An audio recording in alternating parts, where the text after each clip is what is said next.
Hi, I'm Brent. Hi, I'm Ben, and we're from The Meat Hook. We are going to cook from the Star Trek Cookbook. What recipe, you wonder? Why, the Turley and Meatloaf a la Paris. Everyone's favorite.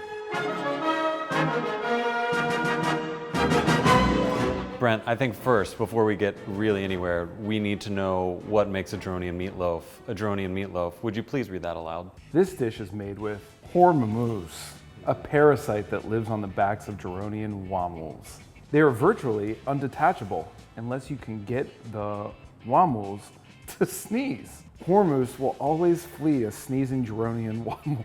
They're just making up words. 1 pound of meatloaf will serve 4 to 6 or makes 6 sandwiches. I don't know what any of that means, but I'm pretty sure the USS Voyager had more than 4 to 6 members on it. So I don't understand how 1.5 pounds of meat is feeding this many people. Neelix? Yeah, it's crazy.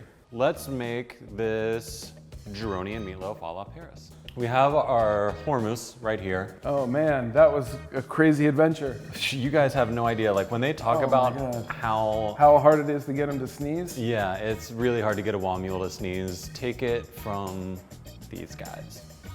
I'm gonna take 1.5 pounds of fresh ground beef. So we're already neglecting the fact that we're supposed to be eating hormuz? Yeah, I guess so. What is the Parisian influence here? Because I don't think it's the Italian marinara sauce. I am going to combine the meat, tomato juice, onions, 1 teaspoon parsley, Ooh la la.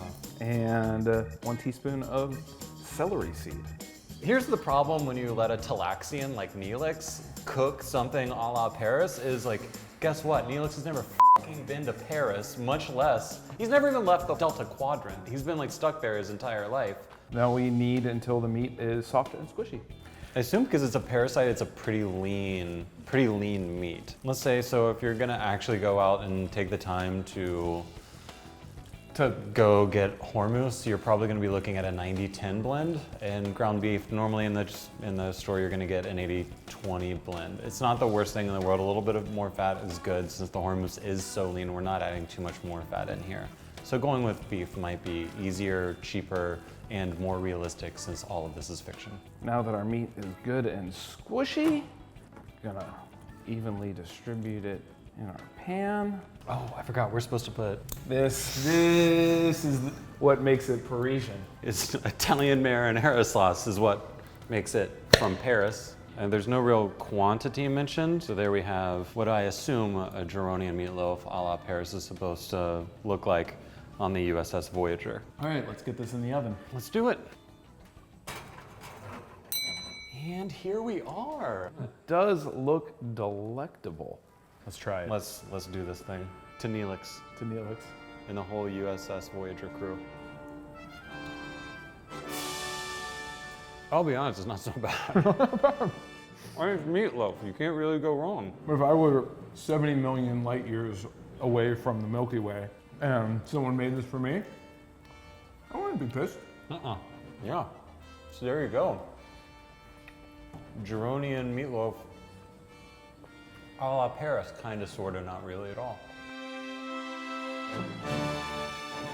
It's hard to believe that we're still arguing about which is better, Star Trek or Star Wars. Star Wars is so much better. It at least has like a universal narrative. It's not the same thing? Quit. I quit. This is really good shit right here. For the sauteed asparagus, let's cue up that ratchet mainstream song and get this recipe popping.